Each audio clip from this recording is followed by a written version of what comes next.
ஒரு நாட்டுல ஒரு ராஜா ஒருத்தர் இருந்தார். அந்த ராஜாவுக்கு அமைச்சர்களுக்கு வேலை வாங்கணும். எப்ப பார்த்தாலும் தின்னுட்டு தின்னுட்டு உட்காந்துக்கிறாங்க. இதனால உழைப்பு இல்லை, ஆனா ஊதியம் மட்டும் வாங்கிக்கிறாங்கன்னு ஒரு வருத்தம். உடனே அந்த ராஜா என்ன பண்ணார், எல்லா மந்திரிகளையும் இந்த ஊர்ல இருக்கக்கூடிய காகங்கள் எத்தனை இருக்கு எண்ணிட்டு வா, ஒவ்வொரு தொகுதியில் இருக்கக்கூடிய காகங்களை எண்ணிட்டு வான்னார். ஒவ்வொரு அமைச்சர்களும் போயிட்டாங்க.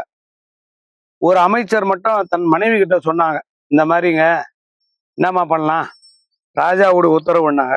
ராஜாவோட உத்தரவு மீறக்கூடாது, என்ன பண்ணலான்னு உடனே அந்த அமைச்சருடைய மனைவி ஒரு ஐடியா சொன்னாங்களாம். இந்த பாருங்க, இந்த தொகுதியில 4000 காக்கா இருக்கு, போய் சொல்லுங்கன்னாங்க.